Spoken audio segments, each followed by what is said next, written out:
Hello, I am Ankit from शिक्षापीडिया।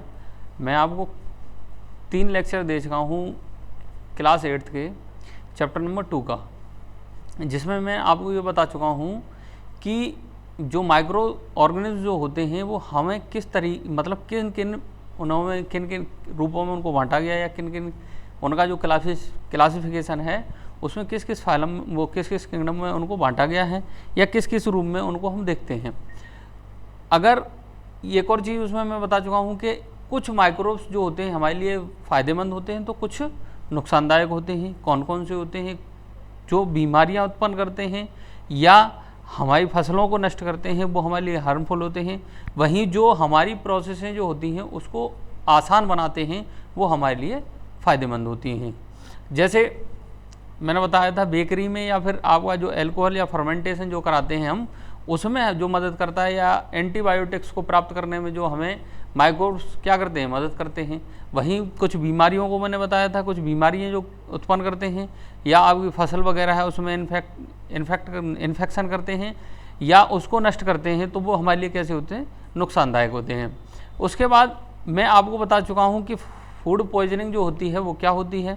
उसके बाद मैं ये बता चुका हूँ कि जो खाना होता है हम उसको लंबे समय तक किस तरीके से सुरक्षित रखें, यहाँ तक मैं आपको बता चुका हूँ। इसके आगे जो लेक्चर 4थे में आपको मैं बताऊँगा, इसके आगे का जो हेडिंग दे रखे हैं या जो भी बचा हुआ कोर्स है आपका 8th क्लास का, मैं उसको आज इस 4थे चैप्टर में फिनिश कराता हूँ। देखो, यहाँ तक मैं करा चुका था कि फूड प्रिजर्वेशन कैसे किया जाता है। अगला जो आता है आपका वो क्या है, देखिए पास्चुराइजेशन का मतलब क्या होता है। देखो, इसको मैं बता चुका हूं कि यदि आप किसी भी पदार्थ को एकदम गर्म करते हो और ठंडा कर लेते हो, गर्म करते हो और ठंडा कर लेते हो, जिसको चिलिंग इफेक्ट भी कहते हैं, यही जो प्रक्रिया होती है, इससे क्या करते हैं हम कि जो माइक्रोब्स होते हैं उनकी ग्रोथ जो है वो कन्फ्यूज हो जाती है कि जो है आप बार बार कहीं ठंडा कर रहे हो, उसी को कहीं एकदम चिल्ड कर रहे हो, तो इससे क्या है जो माइक्रोब्स हैं उनका जो सिस्टम होता है वो कैसा हो जाता है, अनबैलेंस हो जाता है। जिससे क्या है कि जो सामान्य है, जैसे आप अगर ठंडा रख दोगे तो उसमें जो माइक्रोब्स हैं बहुत जल्दी क्या करेंगे, ग्रो कर जाएंगे। लेकिन अगर हम ये पास्चुराइजेशन अगर करते हैं तो उससे क्या है, जो ग्रोथ है वो बहुत समय तक के लिए क्या हो जाती है, टल जाती है। देखिए, जो आपके साइंटिस्ट थे लुईस पास्चर, इन्होंने इस विधि को इजाद किया था, इस विधि को इनने बताया था। इसमें क्या है कि pasteurized milk can be consumed without boiling as it is free from harmful microbes. तो पास्चराइज करके किसी भी मिल्क को हम बिना उबाले कुछ लंबे समय तक क्या है उसको फ्री माइक्रोब्स रख सकते हैं, मतलब माइक्रोब से मुक्त रख सकते हैं। जब माइक्रोब्स नहीं हो, जब पनपेंगे उस पर, तो आपका जो मिल्क होगा वो ख़राब नहीं होगा या आपका मिल्क जो है कर्ड में नहीं बदलेगा। जो आपने प्रोडक्ट जैसे मिल्क के फॉर्म में रखा है तो वो मिल्क ही बना रहेगा। देखें इसको करते कैसे हैं, तो milk is heated to about 70 degree Celsius for 50 to 30 seconds and then suddenly chilled and stored. वो कह रहा है कि जो पास्चुराइजेशन होता है उसको हम करते कैसे हैं, तो जो कोई मिल्क है उसको लेंगे 70 डिग्री सेल्सियस तक, उसको हम क्या करना स्टार्ट कर देंगे, गर्म करना चालू कर देंगे। जैसे ही 70 डिग्री सेल्सियस 15 से 30 सेकंड के अंतर्गत उसको गर्म करेंगे और एकदम सडनली उसको क्या कर देंगे, ठंडा कर देंगे। इससे क्या होता है कि this process prevent the growth of microbes. इससे क्या होता है कि जो माइक्रोब्स हैं उनकी ग्रोथ को क्या किया जा सकता है, रोका जा सकता है। और यही प्रक्रिया जो होती है यही क्या कहलाती है, आपकी पास्चुराइजेशन। और किसने दी थी ये, या इसको किसने इजाद किया था या किसने बताया था, वो लुईस पास्चर। इन्हीं के नाम से इसको नाम क्या कर दिया गया है, पास्चुराइजेशन। देखिए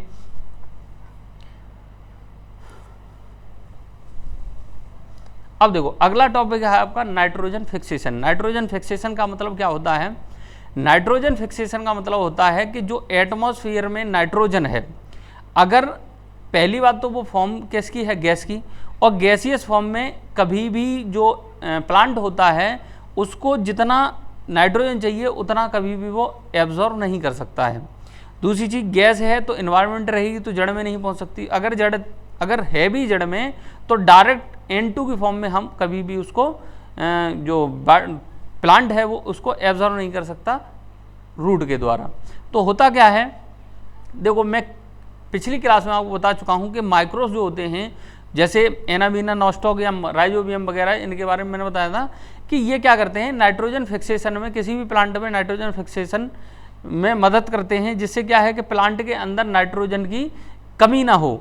नाइट्रोजन की कमी नहीं, अगर नाइट्रोजन की कमी होती है तो जो प्रोटीन संश्लेषण होता है या प्रोटीन सिंथेसिस जो होती है प्रक्रिया, वो रुक जाती है।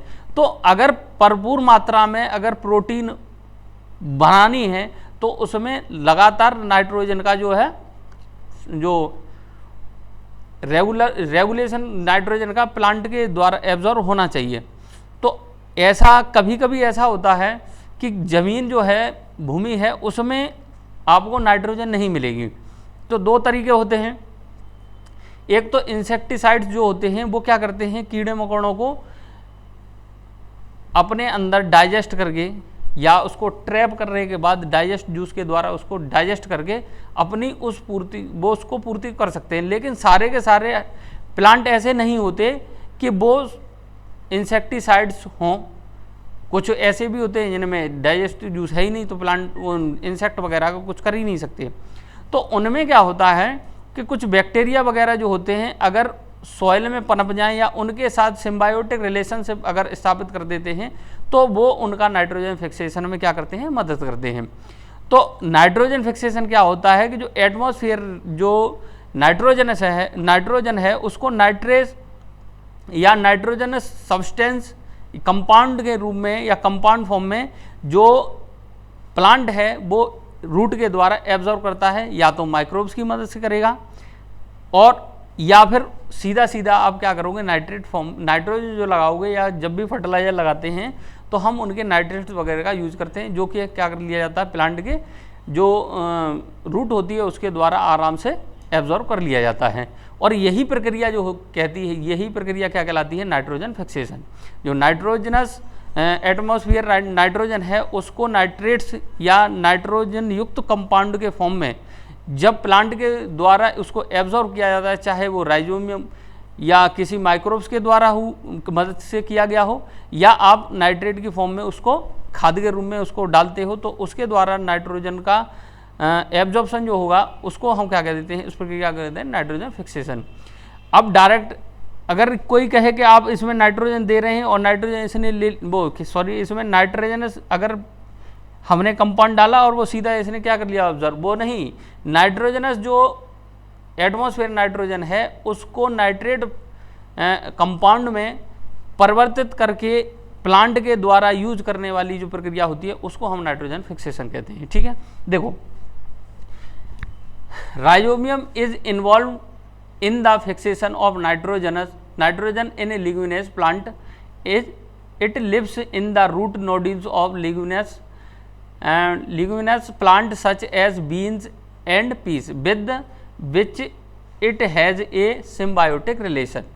वो कह रहा है कि राइजोबियम जो बैक्टीरिया है या राइजोबियम बैक्टीरिया जो है नाइट्रोजन फिक्सेशन में मदद करता है। जो लिग्यूमिनस प्लांट या जो लेगुमिनेसी फैमिली के जो प्लांट होते हैं जिसमें सारी दालें आती हैं, वो प्लांट के जो रूट होती है उसमें गांठें पाई जाती हैं जिसको रूट नोड्यूल कहते हैं। जैसे ये दे रखा है, इनमें क्या होता है, राइजोबियम बैक्टीरिया होता है जो क्या करता है, जो एटमॉस्फेयर नाइट्रोजन है उसको नाइट्रेट्स या नाइट्रोजन युक्त कोई यौगिक में क्या करता है, उसको परिवर्तित करता है, जिसे प्लांट की रूटें आसानी से क्या कर सकती हैं, एब्जॉर्ब कर सकती हैं मिट्टी से। या ये जो क्या कहते हैं राइजोबियम है नाइट्रोजन का यूज करके यहाँ से बाई प्रोडक्ट क्या बना देगा, नाइट्रेट्स या नाइट्रोजन युक्त कंपाउंड को बना देगा, जिसका प्रयोग कौन कर लेगा, ये प्लांट। और इसी प्रक्रिया को हम क्या कह देते हैं, नाइट्रोजन फिक्सेशन। देखिए nitrogen also get fixed through the action of lightning. इसके बाद एक और तरीका है कि कहीं जैसे वातावरण है, जब लाइटनिंग का मतलब यहाँ पे है जब बिजली तड़पती है या बरसात जब होती है, तो उस समय जो एटमॉस्फेयर में नाइट्रोजन जो उपस्थित होती है उसके तड़पने से क्या होता है, वो नाइट्रोजन जो नाइट्रोजनस युक्त या नाइट्रोजन युक्त कंपाउंड या तो नाइट्रेट की फॉर्म में या नाइट्रस की फॉर्म में क्या आपको कंपाउंड प्राप्त होगा, जो कि कहाँ मिल जाएगा, सॉइल में, और सॉइल के द्वारा प्लांट को क्या कर लेगा, वो उसको एब्जॉर्ब कर लेगा। तो कहीं ना कहीं नाइट्रोजन फिक्सेशन में लाइटनिंग भी, जो एक्शन ऑफ लाइटनिंग जो होती है वो भी मदद करती है। उसके बाद देखिए, the amount of nitrogen in the atmosphere remains constant, our atmosphere has 78% nitrogen gas. तो वो कह रहा है कि नाइट्रोजन गैस का जो प्रतिशत है हमारे इन्वायरमेंट में वो कितना है, 78% जो है क्या है, सारी जो गैसें हैं उसमें 78% जो कंटेंट है वो किसका है, नाइट्रोजन का है। और जो कि कैसा रहता है, रिमेन्स रहता है, क्योंकि यहाँ प्लांट क्या करेंगे, इसको यूज करेंगे, डेड, फिर से ये कहाँ चली जाएगी, इन्वायरमेंट में चली जाएगी। आगे देखो, देखो नाइट्रोजन साइकिल कैसे होती है, इसको देखो, नाइट्रोजन एटमॉस्फेरिक जो नाइट्रोजन होती है उसको दो फॉर्म में क्या किया जाता है, देखो, या तो nitrogen fixation bacteria, blue green algae fix atmosphere nitrogen. जो एटमॉस्फेयर नाइट्रोजन है उसमें या तो बैक्टीरिया या माइक्रोब्स जो हैं वो भूमिका निभाते हैं या उसका नाइट्रोजन फिक्सेशन में वो मदद करते हैं। दूसरा तरीका है कि लाइटनिंग फिक्सेस नाइट्रोजन, जो एटमॉस्फेयर नाइट्रोजन है उस लाइट की मदद से नाइट्रोजन फिक्सेशन होता है। अब देखो यहाँ bacteria in turn fix nitrogen into nitrogenous compounds, nitrogenous compound में उसको क्या कर देता है, परिवर्तित कर देता है बैक्टीरिया। या इस लाइटनिंग जो बिजली तड़पती है जिसको कहते हैं, या बादल जब बरसात होती है तो उस समय जो लाइटनिंग होती है उसके कारण क्या होता है, जो नाइट्रोजन है वो नाइट्रोजनस कंपाउंड में क्या कर दिया, बदल जाती है। जो compounds of nitrogen in the soil, जो कि कहाँ जब बरसात होती है उसी के साथ वो कहाँ चले जाते हैं, सॉइल के अंदर, और सॉइल से क्या होता है, जो प्लांट होता है वो उसको क्या कर लेता है, एब्जॉर्ब या अपटेक जिसको कहते हैं, एब्जॉर्ब कर लेगा रूट हेयर की मदद से। और उसको फिर क्या है, जो प्लांट है उस प्लांट से कौन, एनिमल ईट्स प्लांट, जो एनिमल प्लांट को खाएगा वो एनिमल्स में चला जाएगा, और फिर वो एनिमल या तो सड़ू के या वेस्ट, अपने अंदर से वेस्ट निकालेगा, जमीन में जाके फिर से वो क्या हो जाएगा, डिकम्पोज, फिर से वो सॉइल में आ जाएगा। या जो एनिमल है उसके बाद क्या होगा, जो भी तुम्हारे पास नाइट्रोजन वेस्ट, हाँ कुछ नाइट्रोजन वेस्ट क्या है, बैक्टीरिया फिर से इसको क्या करते हैं, जैसे कोई जानवर है या फिर कोई प्लांट है, इन दोनों को नाइट्रोजनस जो भी इनके अंदर कंपाउंड होंगे उनको कुछ माइक्रोब्स जो होते हैं, ये माइक्रोब्स नहीं, अदर जो दूसरे माइक्रोब्स होते हैं जिसको स्कैवेंजर कहते हैं, वो क्या करते हैं, इसको फिर से जो आपने ग्रहण किया है या कंपाउंड जो बनाया है इसको फिर से किस में परिवर्तित कर देते हैं, नाइट्रोजन गैस में, और जो कहाँ चली जाती है, फिर से एटमॉस्फेयर में। तो इस प्रकार से जो नाइट्रोजन की साइकिल होती है वो ऐसे इन दो फैक्टर की मदद से क्या होता है, नाइट्रोजन कंपाउंड में परिवर्तन होगा, उसका यूज कौन करेगा, पहले प्लांट करेगा, प्लांट से कौन प्राप्त करेगा, एनिमल करेगा, एनिमल या तो खुद डिकम्पोज डेड होगा या फिर अपना वेस्टेज जो निकालेगा वो मतलब जमीन या मिट्टी के संपर्क में जब जैसे ही आएगा वो क्या करेगा, माइक्रोब्स उस पर काम करना स्टार्ट कर देंगे और वो फिर से उसको किस में चेंज कर देंगे, नाइट्रोजन गैस में, जो कि कहाँ चला जाएगा, आपका एटमॉस्फेयर में। ठीक है, आगे देखो, अब देखो ये आपका चैप्टर यहाँ तक यही दे रखा है आपके चैप्टर में, ये माइंड मैप है पूरे चैप्टर का। एक पेज में अगर हम रिवीजन करें उसके लिए क्या है, माइंड मैप है। देखिए हमारा चैप्टर क्या है, माइक्रो ऑर्गेनिज्म है। माइक्रो ऑर्गेनिज्म जो होते हैं उसमें कौन कौन से रूप होते हैं, तो पहली चीज है माइक्रो ऑर्गेनिज्म जो होता है वो लिविंग थिंग्स होती है और माइक्रोस्कोपिक आकृति, मतलब बहुत छोटे होते हैं, वो माइक्रोस्कोपिक होते हैं। दूसरी चीज, इनमें कौन कौन से होते हैं, वायरस, बैक्टीरिया, फंजाई और प्रोटिस्टा। इसमें एल्गी यहाँ नहीं, छूट गया है, एक और है तुम्हारे पास एल्गी जिसको मैं पढ़ा हूँ, तो इस पर एक और जोड़ दे देगा एल्गी। ठीक है, कोई दिक्कत नहीं, सॉरी।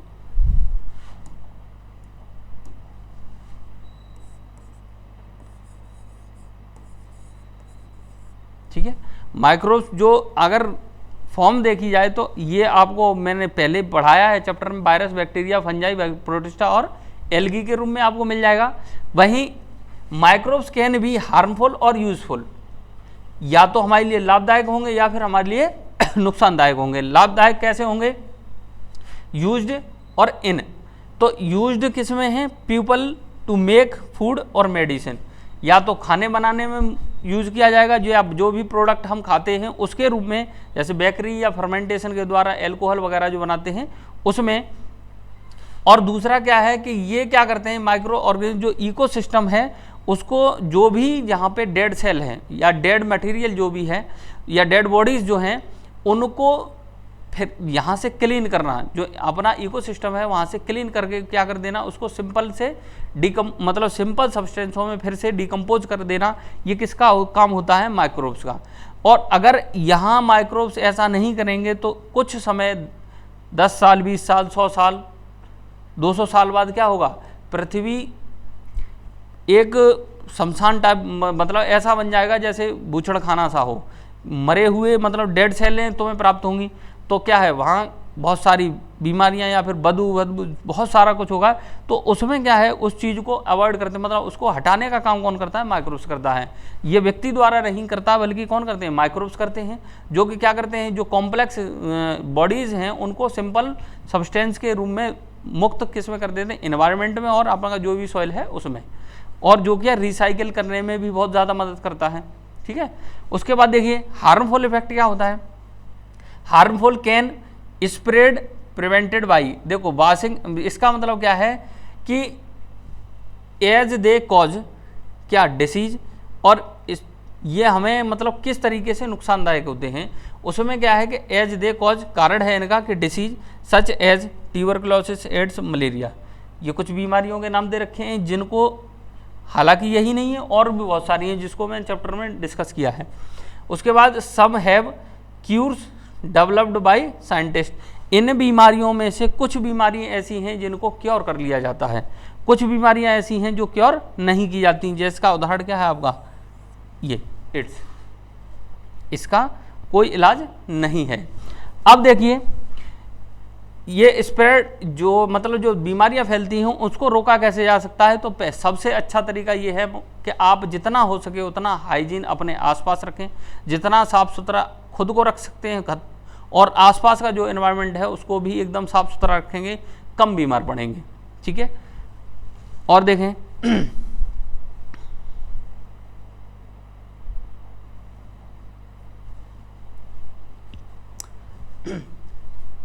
आज के लिए इतना ही, मेरा ये चैप्टर कंप्लीट हो गया। आप चार लेक्चर में ये मैंने पूरा चैप्टर ख़त्म करा दिया है।